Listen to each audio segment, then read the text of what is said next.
Hi guys! Today we are talking boosting your dog's immune system naturally with all kinds of great things to do to keep your dog super healthy and have a nice, long, healthy life like they should. So many dogs are getting sick like humans, you know, and it's basically our lifestyle. We've got to change their lifestyle, and it's up to us to do it, because if they lived in the wild, they wouldn't be having this problem. They'd have different problems. Their life expectancy probably wouldn't be as high. I mean, there's good things to us having them, you know, in our homes and taking good care of them, but there's a lot of things that are just not good for our dogs that we're doing. And I think if we change that, we can have a lot more healthier dogs. I've actually had dogs for 42 years. I figured it up. I'm 60 years old, and I've had a dog in my care since I was 18. And then my mom had dogs, and she was a dog groomer, so I grew up with dogs. So I just feel like I have a lot of knowledge, and I've also had a lot of very sickly dogs that died of cancer and all kinds of stuff. And since I've gone natural, my dogs are living way much longer and way healthier. So I think I have a lot to share. But and the immune system is the core of everything. So, you know, I do make videos, like I just made one on hot spots, and that usually stems from the immune system. Allergies, the immune system, diseases, immune system, everything is immune system. So this is something, this video is super important. I put a lot of time and research into new things, but most of this stuff is stuff that I have used and have seen unbelievable results with my animals. Not just my dogs, my cats, my horses, my pigs, my goats, everything.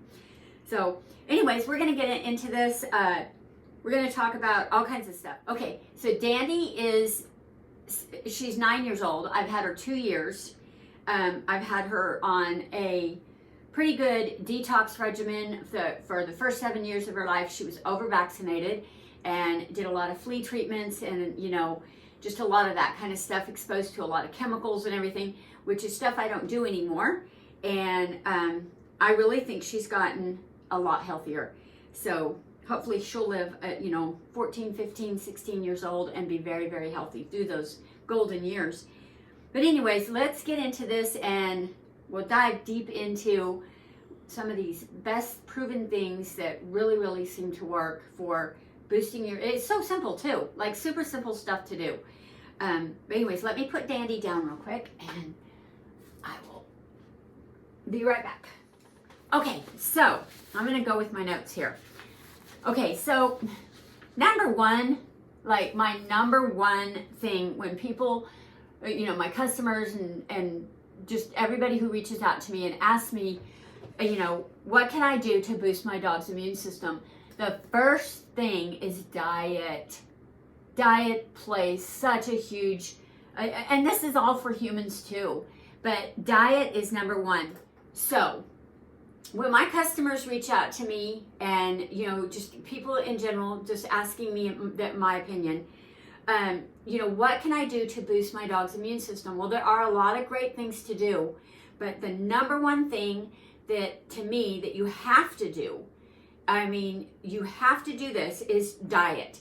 You have to focus on really getting a healthy diet for your dog, you know, a species appropriate diet. They can't eat, they shouldn't be eating pup cups and whipped cream and all that. They should not. They could occasionally, but not weekly, and you know, or even daily. They shouldn't be eating you know, kibble every single day of their life, just dry kibble every day with corn and soy and wheat and just all that. Ugh, they should not. Grain-free is better option. It's not ideal still, because that dried kibble is just not the best thing for them. But I mean, I do feed it, and but I also cook and add cooked food. I add raw veggies and all kinds of stuff. But we'll get into diet. So the number one thing in diet is get them off corn, soy, and wheat. They have to get off of that. So look for the best kibble or the best food. If you can do, if you only have one dog and you can cook for them, or you want to feed them raw diet, whatever, that's great. They can eat all kinds of stuff that are so good for them. Berries, carrots, cabbage, broccoli, pumpkin and squash, all kinds of stuff like that. My dogs eat so many vegetables, and my dogs have gotten used to eating vegetables, so they will eat them, but I've had newer dogs come in that will not eat vegetables. They don't like them. They'll leave them in the plate, you know, or in their bowl. So what I've found, the best way to do that is run it through a food processor and grind it up, and then mix it in with meat, or cook the vegetables. I do a lot of pressure cooking or a lot of steaming, and if you can steam stuff with meat in the pan, that infuses those vegetables with a meat flavor, and they love it, so they will eat that. Definitely get them on a really healthy diet. Maybe I'll do some more. I have videos on what my dog eats in a day, and I'm going to do a lot of more recipe videos. I just have always kind of worried because I'm not a nutritionalist for dogs, and I don't know, you know, I don't want to recommend that you feed your dog this every day if I don't know if it's not nutritionally correct for them.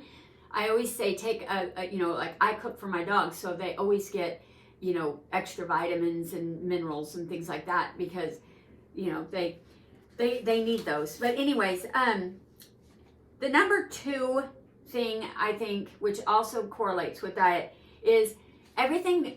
They're finding out that everything is, you know, all disease, all health issues, everything that we have going on comes from our gut, and which is where our immune system is, which is our microbiome. And that is all the good bacteria that lives in our gut. Well, dogs have that too. And they get completely out of balance like we do. They get leaky gut. They have all the issues that we're having with yeast overgrowth, candida, fungus, everything like that. So it's very important to be feeding them probiotics, an excellent diet, the best diet that you can feed them. And the probiotics are, a lot of companies do put those in their, they'll have them on the packaging, but I don't know how live those probiotics are, especially if that food is sat there forever in warehouses. Like, I'm not real sure. So I don't care that it says probiotic on my, you know, if it works, that's an added to it. But I purchase probiotics. I use, for my dogs, Probios. It comes in a powder container, and you can sprinkle it on everything. You know, horses can have it, dogs, cats, goats, chickens, everything can have probiotics. So, and you really can't overdo them. I mean, you wouldn't want to take too much, but it's fine if it says it on your package of food, of your kibble.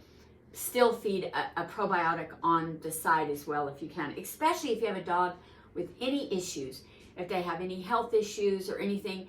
I do it even with puppies just growing up, so they're going to be super healthy adults. You know, it's just a great thing to do.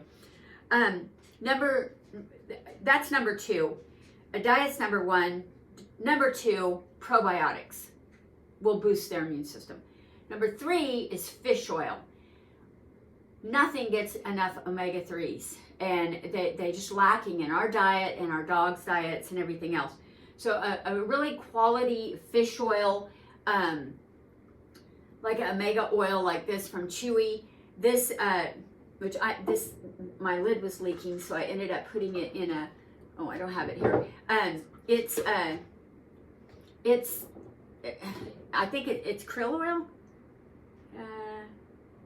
Wild caught pollock oil and salmon, but krill oil's the best. That's very high, so my dogs get fish oil as often as I can afford it. So we might go on fish oil for, you know, I'll buy a couple bottles and give them a squirt on their food for a couple months, and then we might go a month without it, or, you know, it's just kind of sporadic. It's not just constant, but it's really good to introduce fish oil. That will help with their skin and coat and their eyes and just everything, immune system.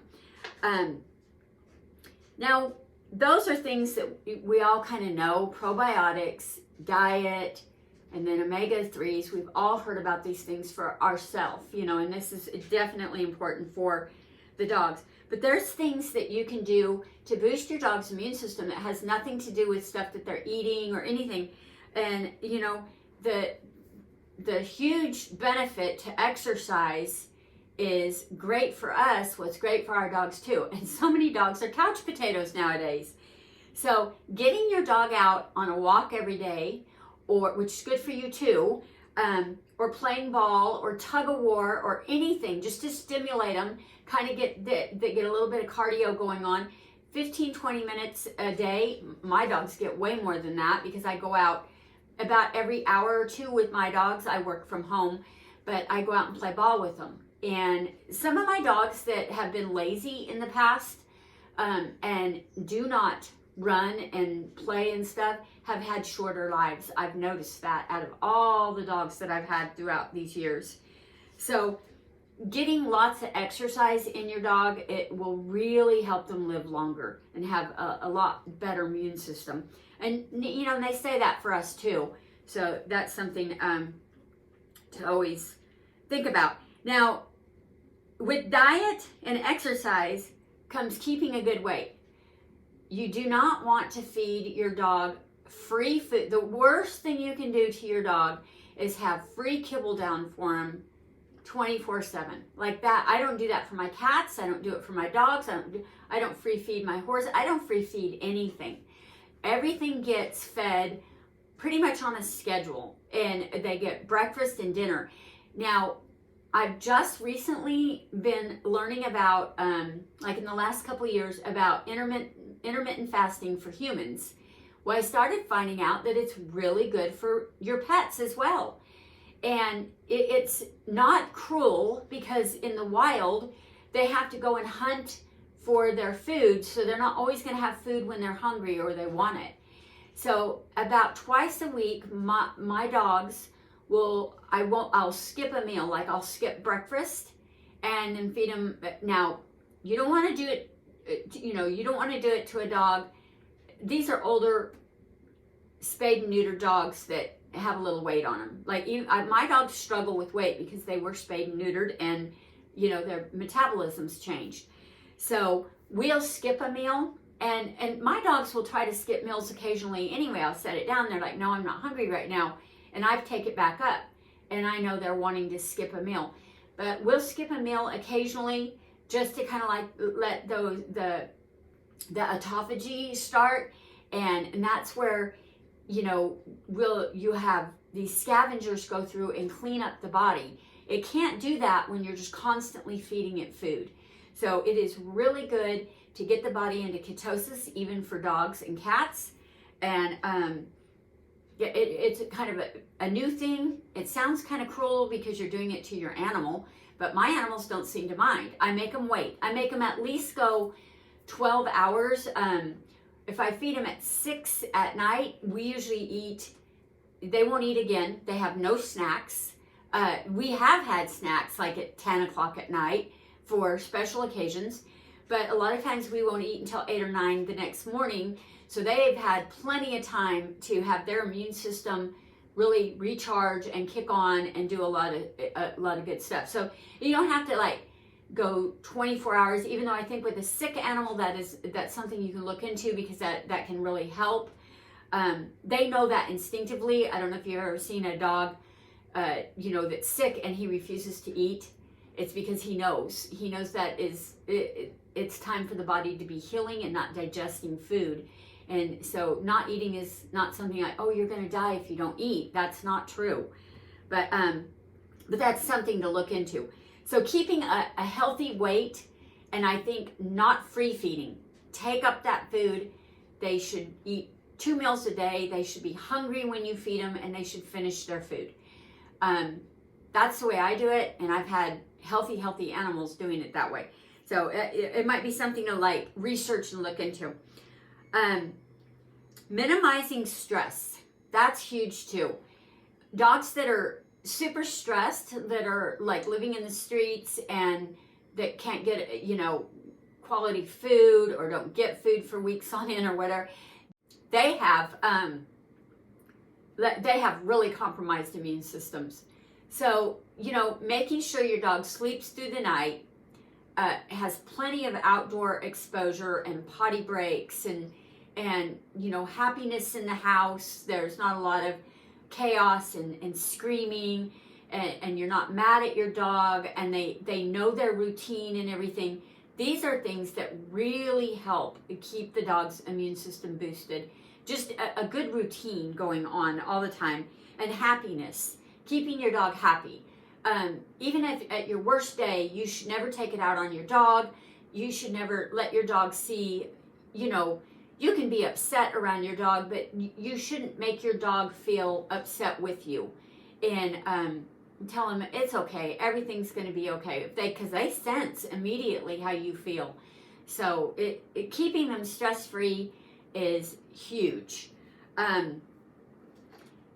Okay, so I want to talk a little bit about supplements, because that's the number one thing. Everybody just wants to go straight to a supplement for boosting their immune system, which is awesome. Like, supplements are awesome, but diet, probiotics, which are a supplement, and exercise, and keeping a good weight, minimizing stress, those are super huge things. You can just change that lifestyle and you'll have a healthier dog just from those kind of things. But supplements do work wonders, especially if you've got a dog that already has a compromised immune system. You know they have a leaky gut, or their microbiome you know, is out of balance. They have yeast overgrowth, anything like that. You're going to want to get them on supplements and really get them, you know, back to a good homeostasis, and then you can wean them down a little bit from supplements, because supplements, oh my gosh, I could sit here for hours telling you what supplements to take for your dogs.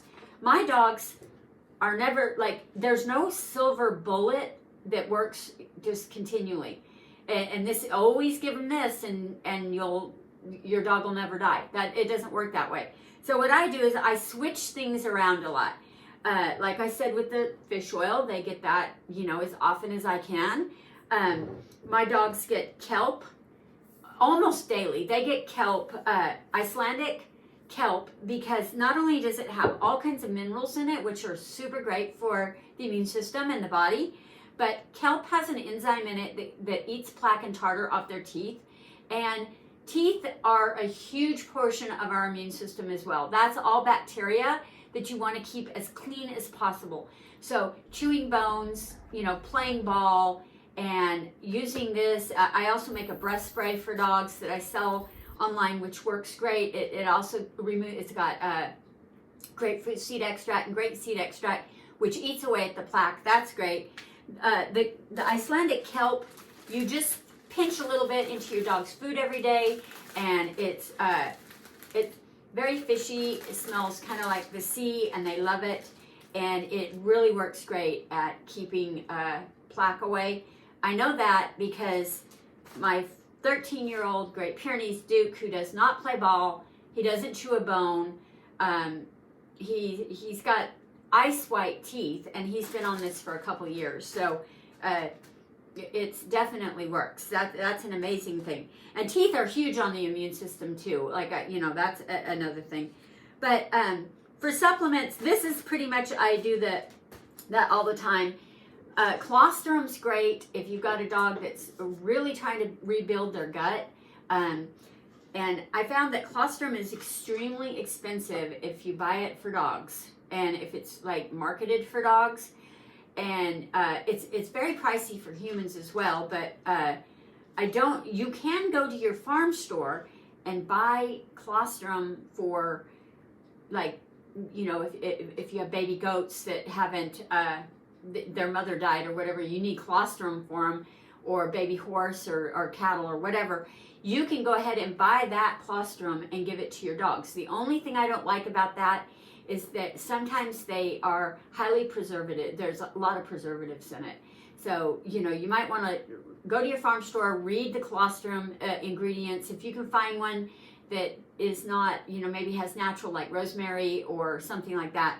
But, and I understand why they would have to preserve it, because colostrum, dried powdered milk. Now, if it was kept in the refrigerator, I don't think it would need that.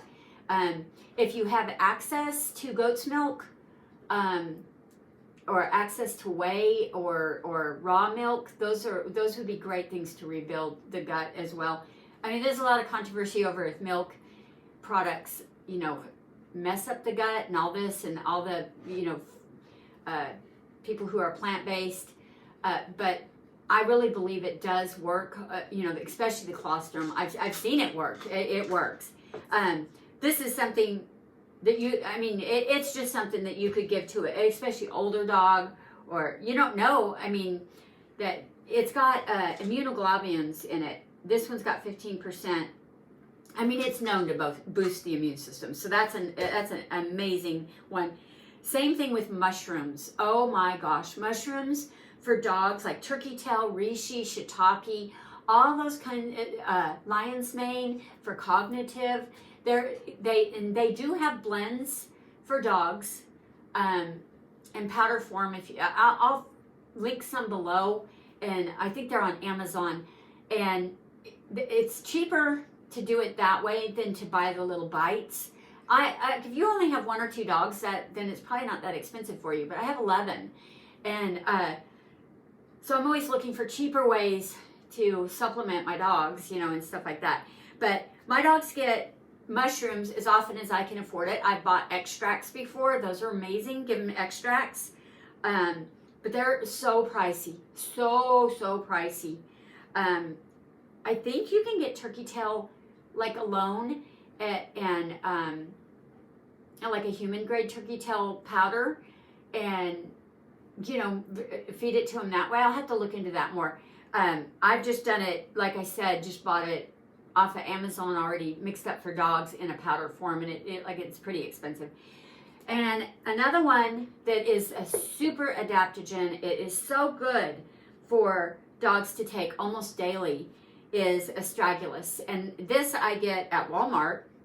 It's Astragalus root powder, organic, and I get it at Walmart, and it's in the baking aisle. And I about died. I couldn't believe that this big jug was $15.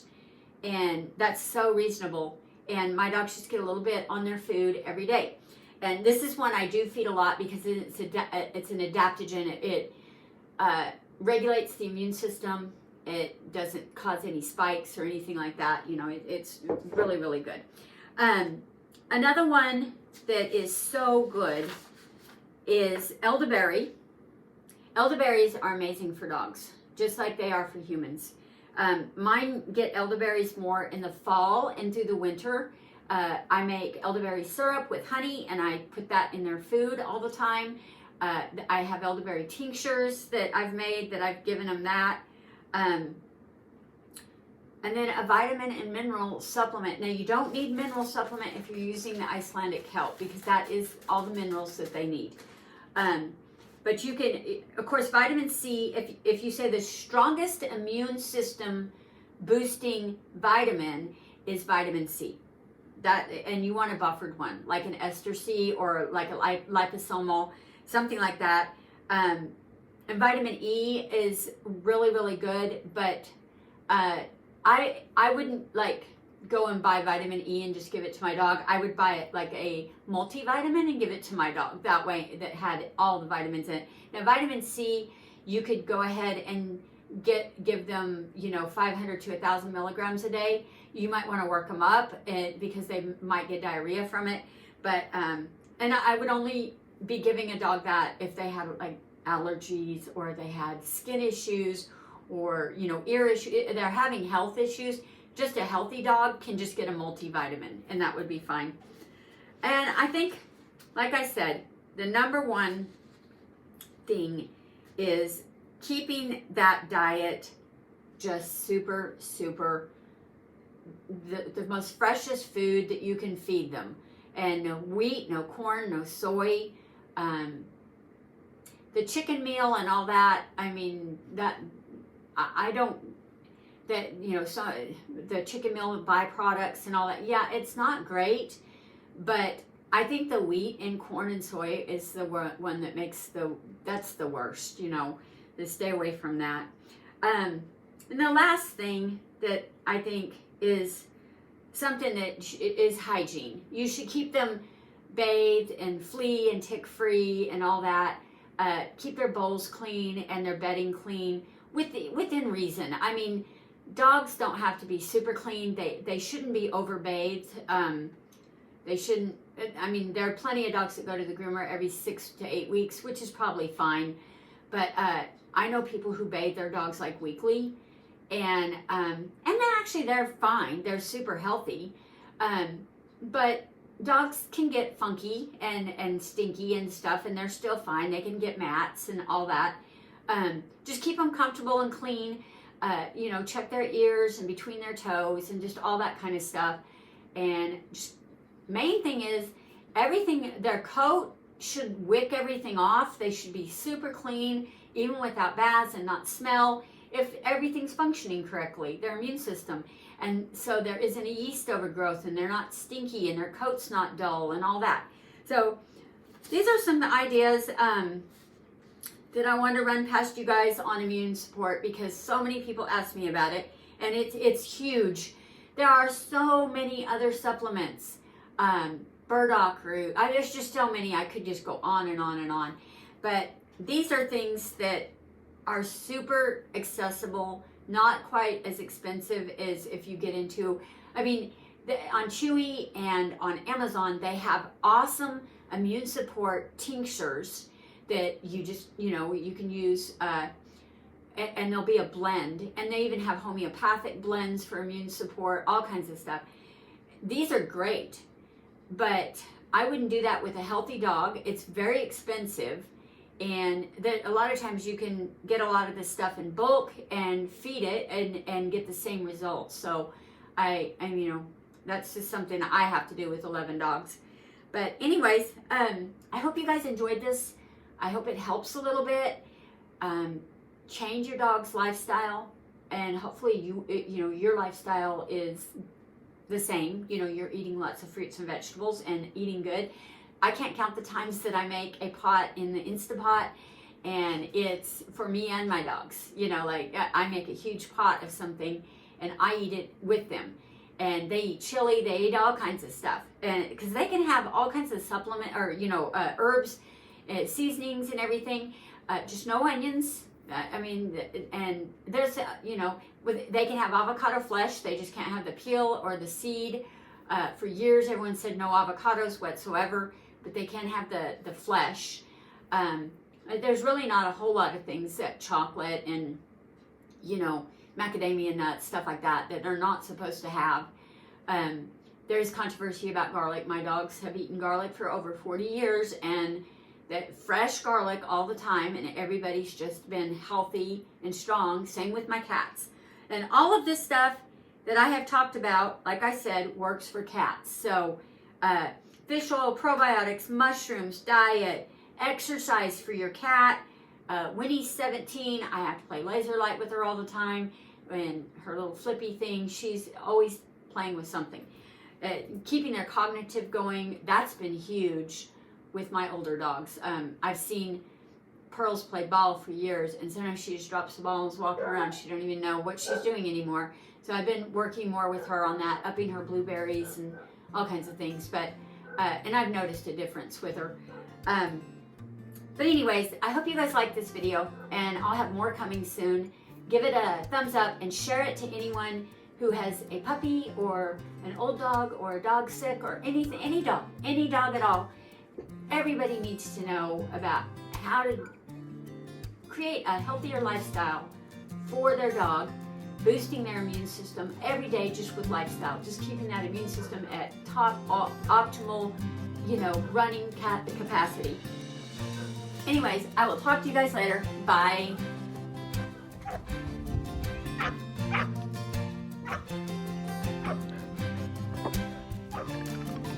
Woo!